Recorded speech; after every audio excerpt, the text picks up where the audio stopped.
Okay,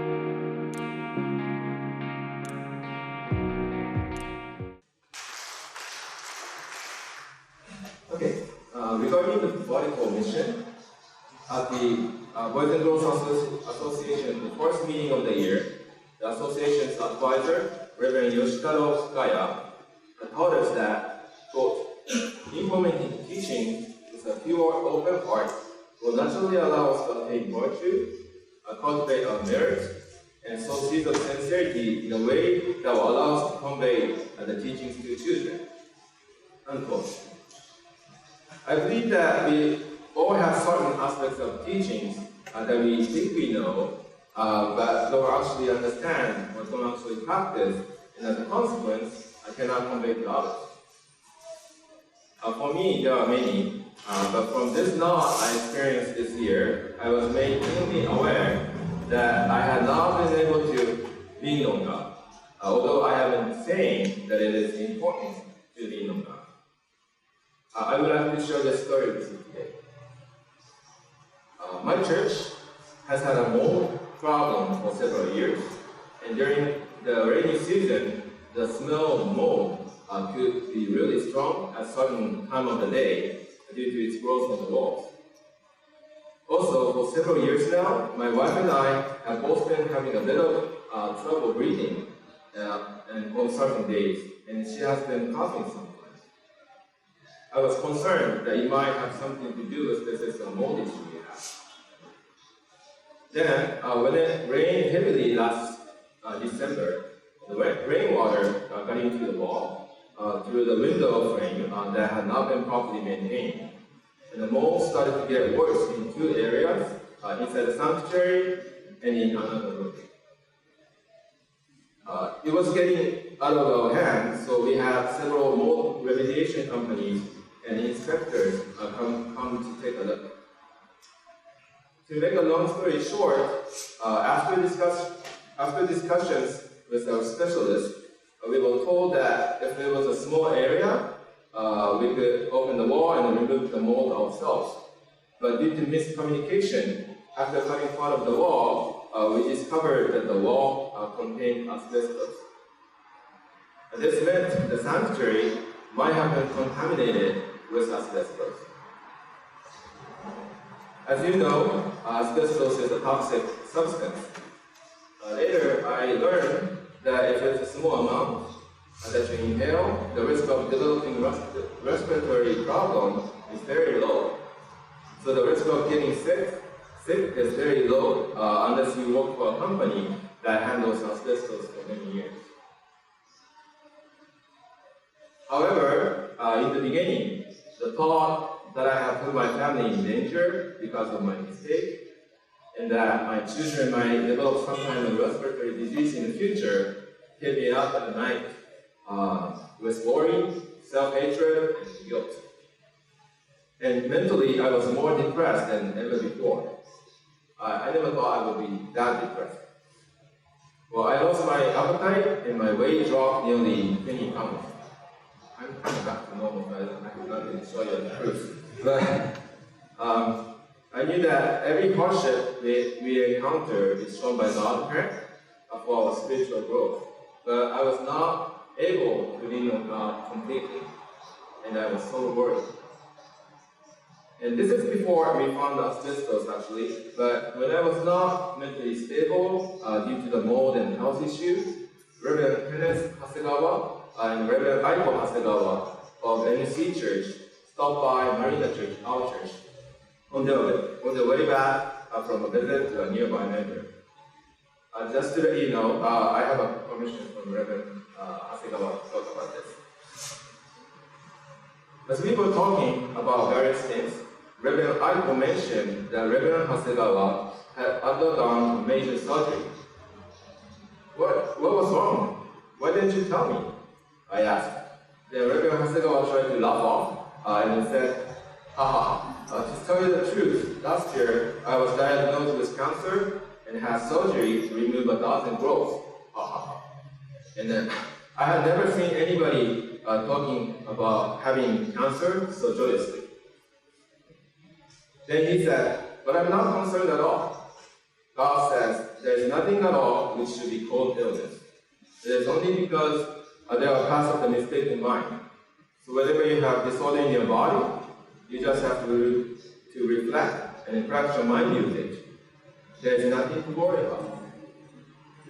If God asks me to return this body tomorrow, I'll be able to do so saying, thank you for letting me borrow this body for today. That's what Reverend Hasegawa said. And Reverend Aiko added, I don't really make any reflections or corrections when I get sick, but instead, I provide our members with lots of parental love. She was not concerned about Reverend Hasegawa's condition either, in a good way.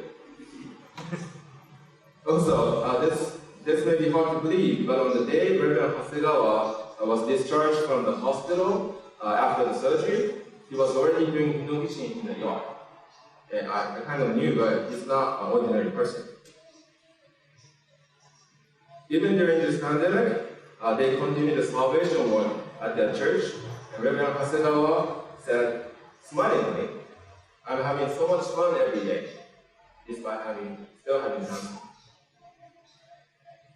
I was deeply moved and thought, well, this is how a person looks when he or she leans on God completely. A person who spends all his time helping others and always has money in his heart does not worry. I felt so much calmer after listening to the talk. I was so glad that they came. But what was interesting was that although I felt better after listening to Reverend Hasegawa's talk, a few days later I found myself worrying again and asking God for help. But the moment I prayed in my mind, God, please help me, I got a phone call from Reverend Hasegawa who said, hello, this is Hasegawa, did you call me? And I said, no, I didn't. But he said, really? That's strange. I thought I had a phone call from Marina Church because that's what it says on my phone. I think it was Mariko-san or someone's name who was similar to Marina. But then again, he shared with me the same story he shared with me a few days ago at my church for a good amount of time. I was glad he did that.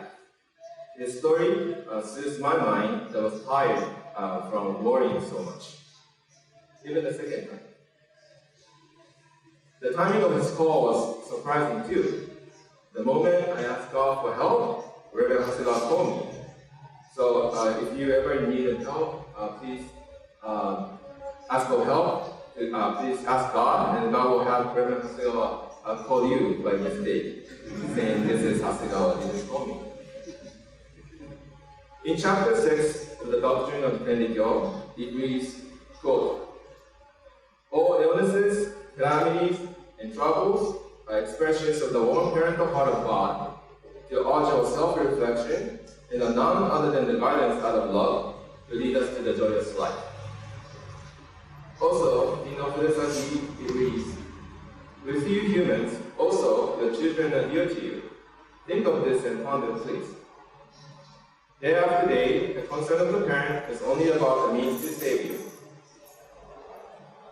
All children in the world are equally dear to me, though there is no discrimination whatsoever. Listen, there will be no help if your mind is in error. That is why I'm giving you my care step by step. Even in the midst of hardship, if we trust in God's parental love and change our minds accordingly, God will show us God's unlimited blessings. Later, when we had asbestos abatement company remove asbestos from the sanctuary, the object for worship, or Omedo-sama we call, had to be moved to a different room. Now, I think I was the first person in Tenrikyo to do this, but usually you have to wear the service garment customary when you move the object for worship. But since the sanctuary was considered contaminated, I wore a white coverall with a hood on that covered my entire body when I moved the object for worship. And I also wore a professional grade gas mask, so I sounded like a Darth Vader from Star Wars.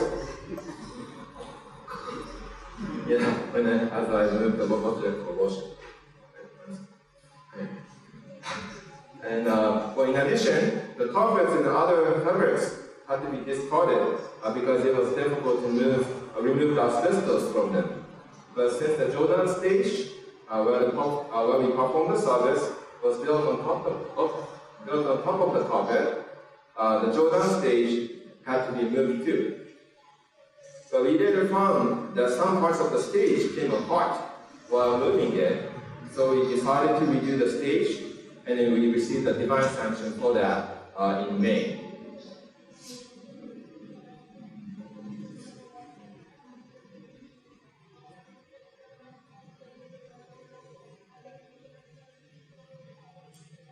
However, although we decided to do this renovation work, after returning to the United States from Jiba, I was pretty busy as I was assigned as a dorm counselor for the spiritual development course.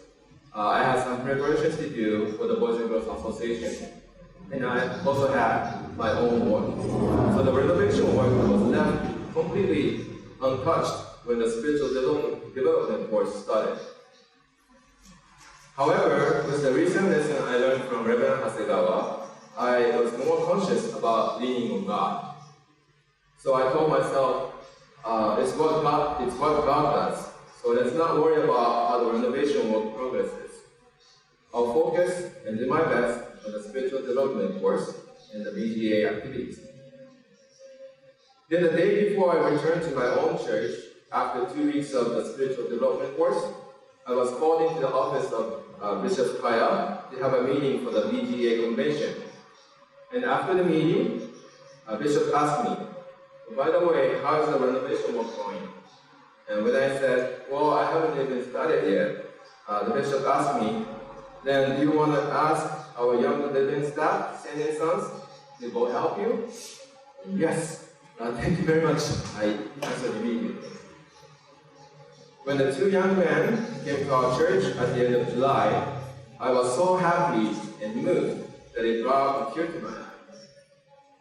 They then spent 3 days putting floorings on the Jordan stage and then renewed the Kandoba altar.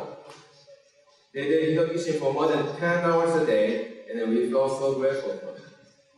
I would like to take this opportunity to thank them again. Thank you very much for your sincere Hitokishi.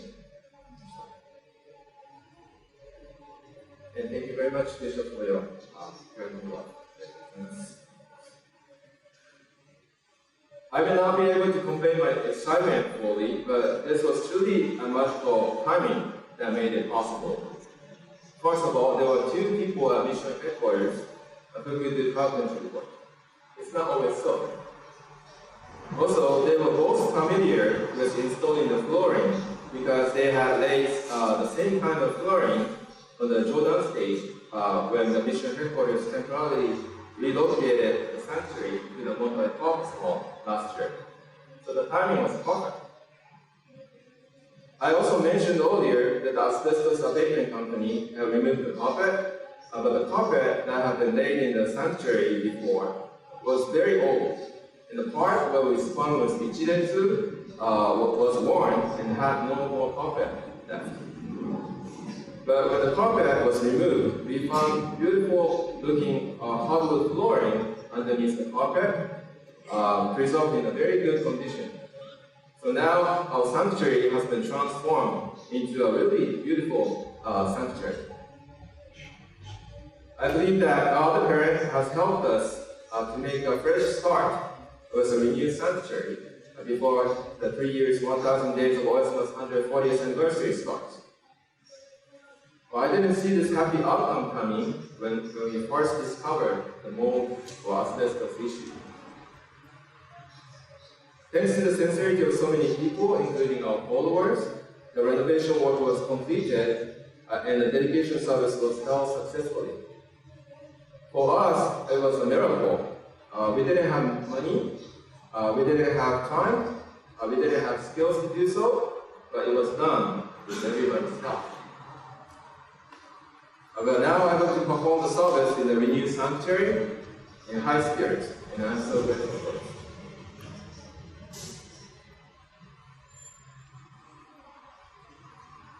Looking back for a few months, I worried and worried, but this experience was not in vain.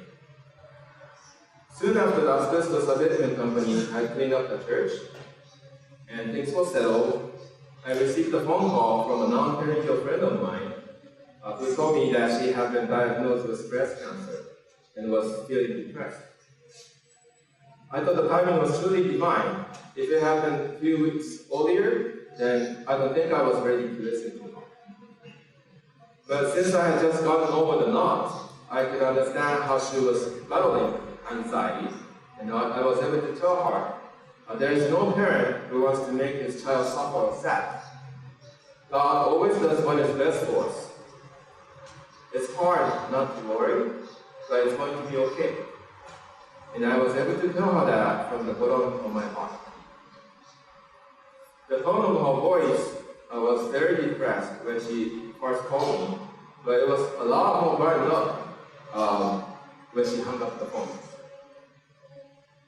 I think that because I experienced the hardship myself and then tried to practice the teachings, I was able to help her even a little.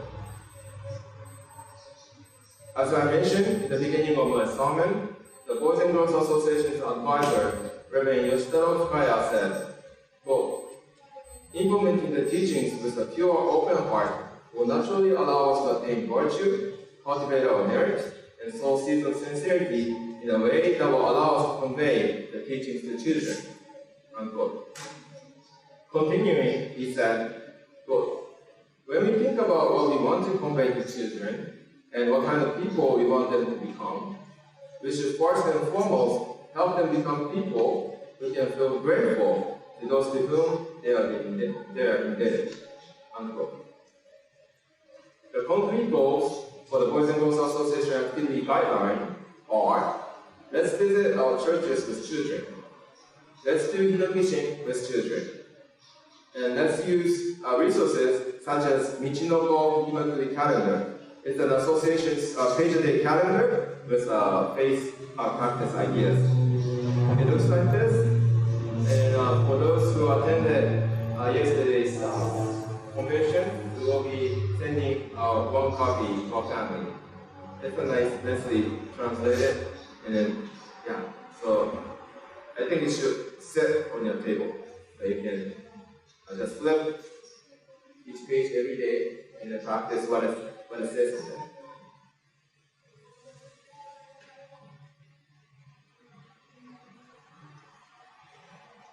All three of these are activities that can help the members and adults feel grateful and indebted to God. In this picture book published by BGA headquarters titled Oyasama to Senjin, which translates to Oyasama and predecessors, there's a story of Reverend Tsushiji Yamanaka. Let me read a part of it. Quote, after his wife was miraculously saved by God, Tsushiji visited Oyasama's residence every day to offer thanks. During that time, Oyasama and her family were going through such hardships that there was not even enough rice for the next day. Seeing this, Tsushiji felt he must do something and decided to bring a 3-pound bag of rice as an offering with him every time he visited the residence. His family told him Oyasama will be even happier if he were to offer a sack 50 times as large. However, Oyasama said, it is wonderful that you come here day after day like this. And so Tsushiji continued to bring 1 bag of rice every day, looking forward to bringing joy to Oyasama. Every time he visited the residence, he listened to the teachings from Oyasama, deepening his faith. Unquote. Visiting churches, listening to the teachings, and doing teaching seem to be small things, but when practiced every day, it will help us grow big.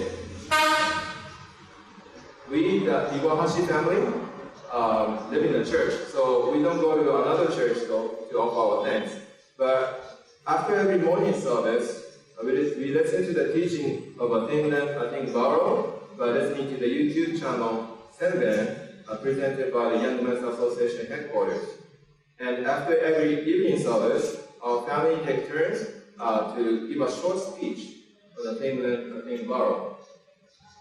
It's been about a year and a half, so we have listened to more than 500 stories and tried to convey the teachings more than 500 times.